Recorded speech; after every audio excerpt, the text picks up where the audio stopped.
Welcome to the Cambridge Dads Podcast, brought to you by the Center for Families and the Let's Talk campaign at the Agenda for Children.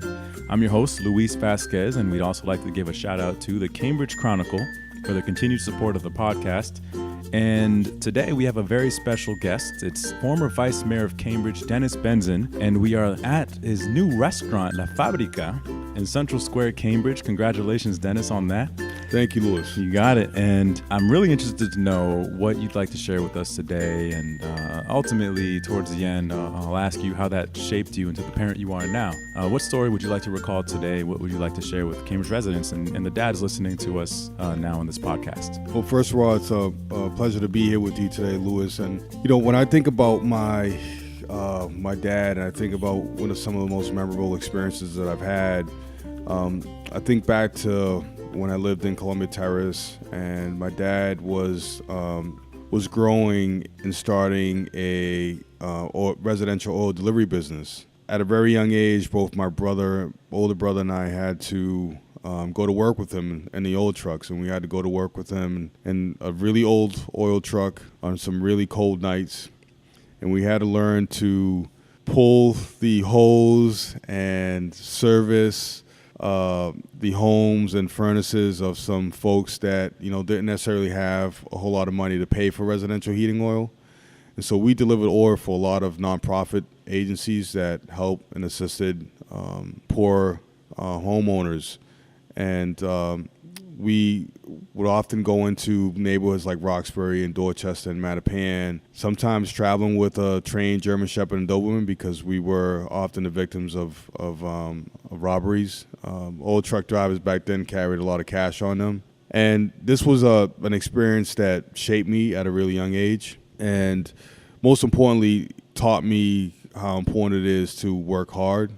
You know, when you're with your dad and you're with your dad, you know, late into the night, you know, there's no greater bonding experience, especially when you're doing something that is to help provide for your own family, but also seeing how important it was for us to provide a service to families that couldn't afford home heating oil. So for me, that was something that helped shape who I am today and helped me understand the importance of hard work, and it's something that I try to pass on to my kids, and it's something that for those people that know me, know that you know, I'm an incredibly hardworking individual, and it's because of experiences like that. You mentioned you were really young when you started doing this with your dad and your brother. How old were you specifically? So I was about 7, 8 years old. Wow. And my brother was around 11, 12 years old. And this is something that we would do oftentimes on school nights. You know, we would work till about 2 in the morning, and that's how you know, the company was able to grow, and through, you know, the support of us as kids, but also, you know, my mom and others that worked in the business.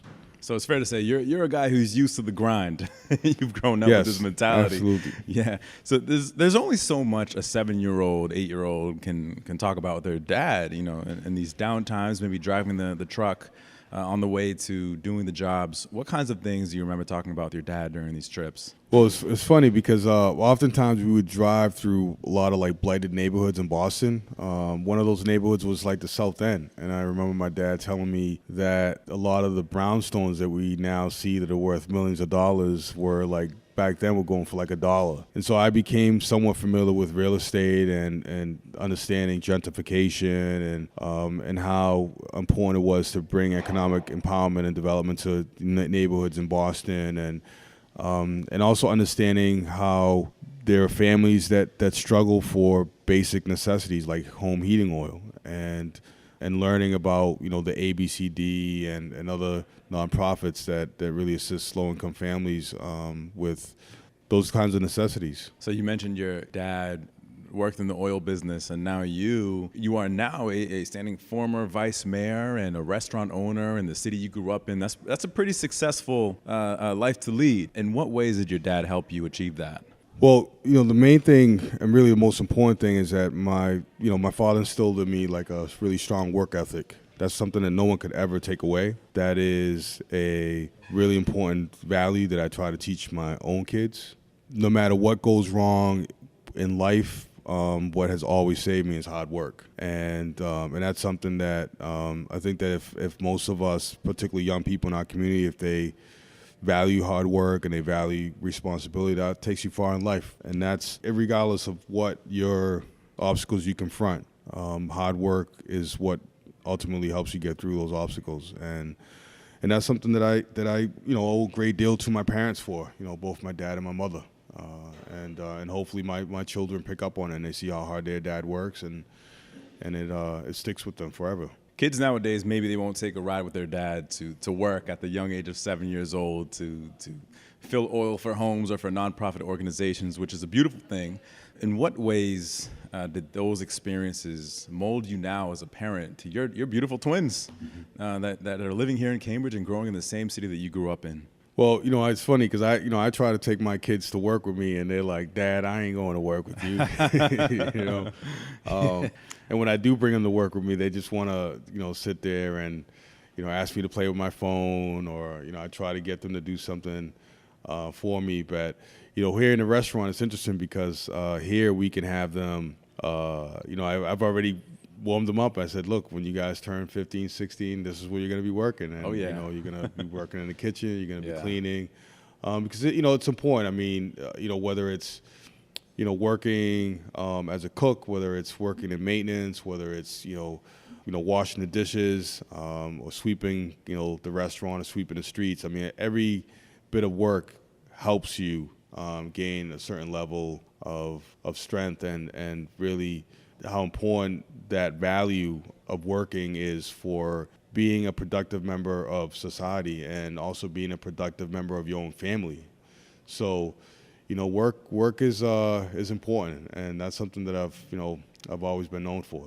Yeah. How do you relay? I have to take it a step further than your household. How do you relay these messages, from the experiences that you grew up with of hard work and the work ethic to the community that you serve, being a public servant? How do you do that? How do you approach that? It's tough, especially in these times that we live in today that are so different than even the generation I grew up in and that you grew up in. It's tough. How do you connect? Well, so even in the context of community organizing, it's look, there are all types of issues that we're dealing with in our community, whether it's housing, whether it's education, whether it's the opioid drug crisis. But in order to deal with these issues, communities need to come together, people need to work together, learn to work together, learn to disagree with each other about how best to deal with these issues. And what I'm finding is that, we're not doing enough of that. That oftentimes our response is a quick, march or a quick protest, right? But what are we doing every day to create more change and to meet the challenges of this time that we're in right now? And that's important because, each one of us brings something different to the table, but each one of us also has a capacity for change. And until we begin to work together, we're not going to be able to understand that, and that takes hard work, and that's for me that's essential, and hopefully it's something that our community can really pick up on and really begin to do, especially in times like these. Absolutely, I'm totally with you, Dennis. Thank you so much for joining us today. It's a pleasure for Dennis Benzan, the former Vice Mayor of Cambridge, to join us on the Cambridge Dads podcast. Just remember that you can stay connected to the Cambridge Dads program by texting the word father to 95577. Again, that number is 95577. Just shoot the word father over there. Thank you to the Cambridge Chronicle for helping to sponsor this podcast, and the Center for Families and the Agenda for Children Literacy Initiative, also known as a Let's Talk program. Thank you so much, Dennis. And thank you, Louis, for all the work that you do for our city. I appreciate it. It's a pleasure. I'm just trying to be like you. Take care. Thank you all for listening. Opinions, views, or content expressed by any guest of the Cambridge Dads podcast is solely of their own and not said on behalf of the Center for Families, the Agenda for Children, the Cambridge Chronicle, or the City of Cambridge and other affiliations.